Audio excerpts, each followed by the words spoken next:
Yura Halim, surviving Hiroshima bombing in 1945. On August 6, 1945, the Japanese city of Hiroshima became the testing ground of a new, terrible weapon that would change the course of history forever.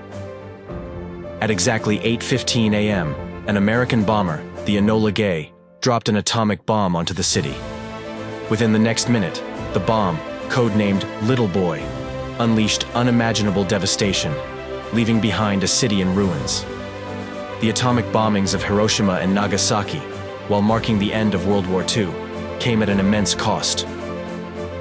In Hiroshima, up to 146,000 people lost their lives, while Nagasaki lost about 80,000 inhabitants.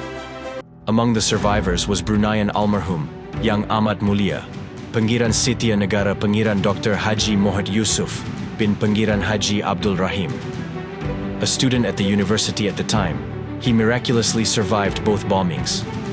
Yura Halim recalled the moment when an atomic bomb was dropped on Hiroshima, while he was just about to begin his lecture at the university.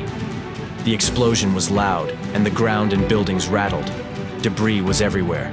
The university was in total ruin, and we were inside, and somehow, by the will of Allah the Almighty, I was unharmed. I would not have been here and talking to you if not for Allah's will. I was outside the lecture hall in the yard, still hanging out with my other Japanese colleagues, waiting for our sensei. We wanted to stay outside, but somehow we went in. When we went in, we saw our sensei was already there. We took the usual Japanese bow to apologize just before the big explosion happened, he said. I was around 20+ years old. I do not remember exactly how old I was, and of course, such a big explosion was never heard before. It was the first atomic bomb dropped in a living, breathing city full of population. The university crumbled, and I was on the floor. I had to crawl myself out by following patches of light rays from the sun, and finally myself and some other students got out, he vividly recalled. He said the bomb that was so devastating and deadly should not have been made, and no country should develop one for whatever reason they may have. He said there was nothing much he could remember after that, but for the vivid memory of the explosion and the immediate circumstances he was in.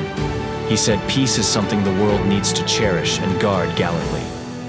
Born on May 2, 1923, in Kampong Kandang, Tutong, Pangeran Dr. Haji Mohd Yusuf rose to become a prominent figure in Brunei's history.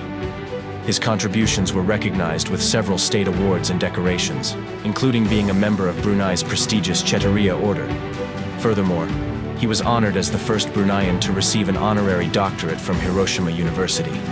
In honoring the past, let us strive for a future where peace prevails and the horrors of war remain a distant memory.